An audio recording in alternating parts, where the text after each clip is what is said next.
नमस्कार दोस्तों, stock market studies में फिर से एक बार आपको बहुत-बहुत स्वागत है। तो आज यहाँ पे मैं डिस्कशन करने वाला हूँ एक ऐसे कंपनीज़ के बारे में जो बहुत ज़्यादा मतलब एफोर्डेबल कंपनी है। इसका जो मैनेजमेंट टीम है और वो भी बहुत स्ट्रॉन्ग है। साथ ही साथ कंपनी बहुत पुराना कंपनी है और वो भी टू व्हीलर इंडस्ट्रीज से बिलॉन्ग करते हैं। देखिए फिगर आउट देखा जाए तो कंपनी सिर्फ टू व्हीलर नहीं, कंपनी थ्री व्हीलर इंडस्ट्रीज में भी काम करते हैं। इसका मतलब कंपनी टू व्हीलर का भी माल बेचते हैं, साथ ही साथ थ्री व्हीलर्स के भी माल बेचते हैं। ये जो नवंबर का जो मंथ था, इसमें मैं इसको सेल्स का रिपोर्ट आपको दिखा था इस कंपनी का। बहुत शानदार सेल्स का रिपोर्ट पब्लिश किए थे। तो कंपनी ने एक बहुत बड़ा अनाउंसमेंट किया। उस अनाउंसमेंट के चलते हुए कंपनी के फ्यूचर में और भी स्टेबिलिटी आ सकते हैं। इसीलिए मैं इस कंपनी के बारे में डिस्कस करने के लिए आपके सामने आया हूँ। तो कंपनी कौन सा है? Company two and three wheeler industries में कंपनी थर्ड नंबर रैंकिंग में है। तो टू व्हीलर इंडस्ट्रीज में थर्ड नंबर रैंकिंग में कौन सा कंपनी है आप सभी जानते हैं, जिसका नाम है टीवीएस। तो टीवीएस मोटर्स के बारे में आज डिस्कशन करूंगा, क्योंकि कंपनी एक अपडेट भी दिया है। साथ ही साथ कंपनी के कुछ पॉइंट्स, कुछ टेक्निकल चार्ट पैटर्न भी आपके साथ शेयर करूंगा। तो वीडियो को पूरा लास्ट तक देखिएगा और अभी तक आपने इस चैनल को सब्सक्राइब नहीं किया तो जरूर कर लेना। तो चलो देख लेते हैं आज के स्टॉक के बारे में। देखिए टेक्निकली चार्ट पैटर्न के बारे में दिखा दूं तो कंपनी ने जिस तरीके से टेक्निकली चार्ट पैटर्न यहाँ पे हायर हाई बनाते चला गया, तो इसके बारे में ज़रूर मैं डिस्कस करूँगा। उससे पहले कौन-सा गुड न्यूज़ है, वो आपके साथ शेयर कर लेता हूँ।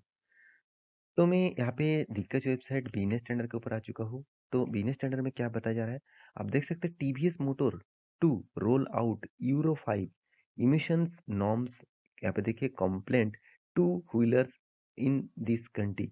तो आप सभी जानते हैं बाइक्स में, गाड़ियों में यूरो 2, यूरो 3, यूरो 4, यूरो 5 इस तरीके से कुछ गाड़ियों के जो मतलब पॉल्यूशन है, कंपनी गाड़ी का जो पॉल्यूशन है, साथ ही साथ गाड़ी का जो टेक्नोलॉजीज़ है, उसको चेंज किया जाता है। इसीलिए यूरो 5, यूरो 4, यूरो 3 इस तरीके से चेंजिंग होते रहते हैं। तो यहाँ पे क्या बताया TVS motor to roll out Euro 5 emissions norms कम यहाँ पे देखिए compliant two wheelers in the countries in sorry in तो आप सभी जानते हैं अभी जो गाड़ी मार्केट में चल रहा है BS6 का गाड़ी चल रहा है, तो यूरो 5 का गाड़ी बहुत कम देखने को मिलता है।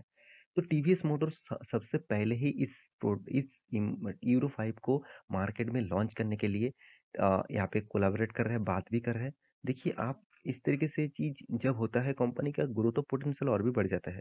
लोगों का क्या, लोगों पैसा देकर ही कुछ प्रोडक्ट खरीदना चाहते हैं। वो लोग चाहेंगे अच्छे से अच्छा प्रोडक्ट, साथ ही साथ पेट्रोल डीजल का प्राइस कितना बढ़ चुके हैं। तो यूरो 5 आएगा तो उसका जो मतलब प्राइस रेंज है वो शायद ज़्यादा होगा, मगर उसका जो खर्चा है वो बहुत कम होगा comparison to BS6 and BS4। तो आप देख सकते हैं TVS motor company on Thursday के दिन said it will plan to launch Euro 5। तो इमिशन नॉर्म्स मतलब पूरा का पूरा इमिशन जो है, पूरा का जो देखिए एक्चुअली इमिशन कहाँ से होता है, आप सभी जानते हैं पेट्रोल एंड डीजल का गाड़ियों में कितने सारे कार्बन डाइऑक्साइड मतलब एग्जिट किया जाता है। तो उसके माध्यम से टोटली ग्लोबली का जो इम्पैक्ट है उसके ऊपर पड़ते हैं। तो इसीलिए यूरो 5 जो गाड़ियाँ है उसमें इमोशन नॉर्म्स है, मतलब एकदम ना के बराबर है। तो इस तरीके से टू व्हीलर्स कंपनी यहाँ पे लॉन्च करने वाला है और वो भी आप देख सकते हैं पहले तुर्की में भी लॉन्च किया जाएगा। तो कंपनी बता रहा है कि the company set it will plan यहाँ पे देखिए इंट्रोड्यूस यूरो 5 कंप्लेंट यहाँ पे देखिए प्रोडक्ट्स लाइक जुपिटर। तो जुपिटर इसका जो टीवीएस का जुपिटर जो स्कूटर है उसके ऊपर फर्स्ट यहाँ पे लॉन्च किया जाएगा। उसके बाद बाकी जो गाड़ियां हैं यहाँ पे देखिए RTR 200 4V एपेची, तो इसके ऊपर भी यहाँ पे इस तरीके से काम किया जाएगा। तो तो कंपनी बता रहे हैं अभी जो मतलब जो गाड़ियाँ है इसका, जो गाड़ियों का अपडेट करना पड़ेगा। अगर अपडेट करेंगे तभी मार्केट में और भी ज़्यादा मतलब पॉजिटिविटी देखने को मिलेगा और भी ज़्यादा सेल आउट देखने को मिलेगा। देखिए लोग जब गाड़ियाँ खरीदते जाते हैं, कोई भी मान के चलिए कोई भी बाइक्स हो, कोई भी गाड़ियाँ हो, जब खरीदने जाते हैं ना, तब लोगों को मन में सबसे पहले इंडियन लोगों को सबसे पहले जो पॉइंट्स सामने आता है, देखिए वो चाहते हैं इसमें कॉस्ट कम लगे। कॉस्ट मतलब इसका जो खर्चा है वो कम लगे।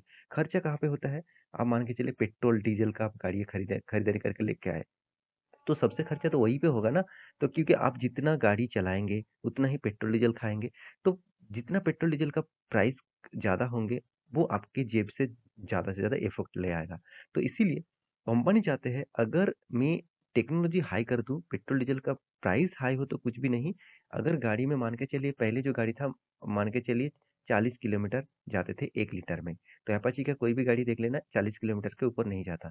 तो वो कंपनी अगर उसको 50 लीटर तक दे दे, उसको टेक्नोलॉजी चेंज कर कर, तो कंपनी इसके ऊपर ही लोग बाइक खरीदारी करेंगे ना। तो यही टेक्नोलॉजीज़ के ऊपर काम करने वाला है टीवीएस मोटर। तो मैं टीवीएस मोटर के ऊपर बहुत पॉजिटिव हूँ क्योंकि इस ग्रुप में बहुत ज़्यादा जिस तरीके से खुद को स्ट्रगल करके फिर से खड़ा किया, वो स्टोरी बहुत अच्छी तरीके से है, बहुत अलग है। मैं उसके ऊपर बहुत ज़्यादा पॉजिटिव हूँ।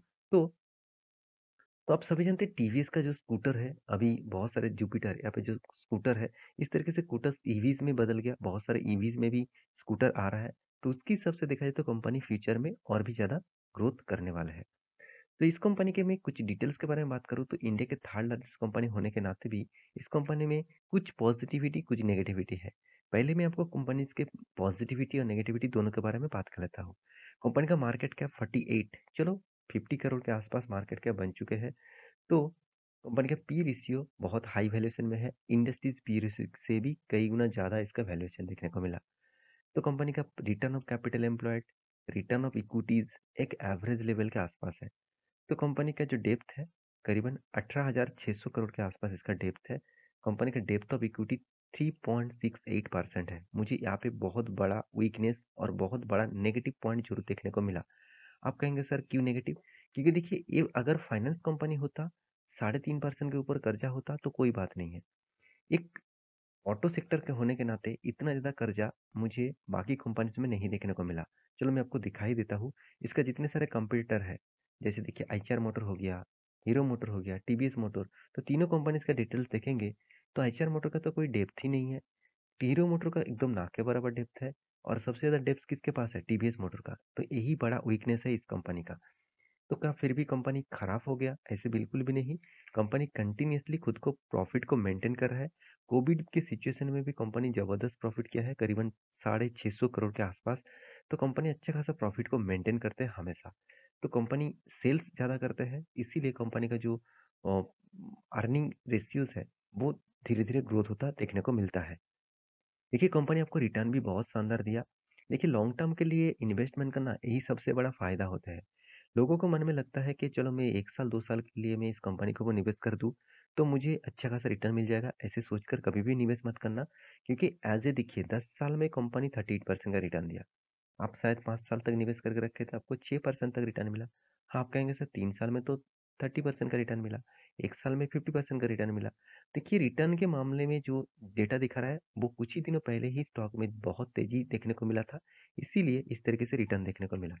तो कंपनी का सेल्स ग्रोथ, कंपनी का प्रॉफिट ग्रोथ सब कुछ पॉजिटिव में है, रिटर्न ऑफ इक्विटी भी पॉजिटिव में है। अभी कंपनी के कैश फ्लो के बारे में बात करें तो कंपनी कंटिन्यूअसली खुद का कैश फ्लो को मेंटेन कर नहीं पा रहा है। तो पहले तो कैश फ्लो अच्छे तरीके से मेंटेन हो रहा था, बीच में कंपनी कैश फ्लो नेगेटिव में लेके आया और इस बार भी इस साल में भी कंपनी का 1500 करोड़ के आसपास कैश फ्लो नेगेटिव में है। इन्वेस्टर के बारे में बात करूँ तो ये प्रोमोटर के पास सबसे ज़्यादा इन्वेस्टमेंट डीआईएस ने करके रखा क्योंकि उसको अच्छा खासा फ़ायदा भी मिला होगा क्योंकि कोविड के सिचुएशन के बाद मार्केट से एफआईएस माल बेचते गए। उसके बाद रसिया और यूक्रेन के बीच जो फाइटिंग चल रहा था उसके टाइम और भी माल बेचा गया। तो उसके बाद देखिए उसी टाइम में सबसे ज़्यादा फ़ायदा किसने उठाया? एफआईएस ने, सॉरी डीआईएस ने। उसके बाद पब्लिक के पास भी छोटा मोटा होल्डिंग है। तो इसका चार्ट पैटर्न के बारे में बात करूँ तो देखिए चार्ट पैटर्न बता रहा है कि कंपनी के जो हाई था, यहाँ पे जो ये जो रेंज का हाई था, ये रेंज जो बहुत स्ट्रॉन्ग हाई रेंज था उस रेंज को तोड़ा था, ब्रेकआउट किए थे इस लेवल में। तो मैं जो आपको हमेशा बोल के आया हूँ, जब कोई स्टॉक कोई भी लेवल को तोड़ता है तो आपको वेट करना है नेक्स्ट कैंडल, मतलब एक बुलिश कैंडल हो और अप ट्रेंड में हो। बहुत सारे लोग यही गलती कर लेते हैं कि उसको लगता है कि रेड कैंडल बना तो ये बुलिश नहीं है। आपको देखना है उसका भिक्स कितना है। यहाँ पे जो कैंडल बना है उसका भिक्स ज़्यादा से ज़्यादा नीचे तरीके से है। इसका मतलब कंपनी अपटेन है। यहाँ पे क्लोजिंग हुआ अपर साइड में, तो इसीलिए उसके बाद देखिए कंटिन्यू लगातार लगातार ग्रोइंग मोड में है। हमारा जो टेलीग्राम ग्रुप है वहाँ पे इस कंपनी का कॉल दिया गया था इस लेवल के हाई के ऊपर और यहाँ पे जो टारगेट रखा गया था करीबन 1100 रुपीज़ के आसपास। तो एक अच्छा खासा स्विंग ट्रेडिंग का टारगेट रखा गया था 850 से 1100 रुपीज़ के आसपास। तो आप भी टेलीग्राम ज्वाइन करना चाहते हैं तो अभी जाकर ज्वाइन कर सकते हैं। नीचे सारे लिंक्स आपको मिल जाएगा। तो ये था कंपनी का पूरा डिटेल्स। मेरे वीडियो कैसा लगा जरूर कमेंट करना। ये वीडियो टोटली एजुकेशन पर्पस में था, कोई बाय एंड सेल का रिकमेंडेशन नहीं था। मिलते हैं नेक्स्ट टॉक लेके, तब तक के लिए अच्छे से रहिए, अपने ख्याल रखिए।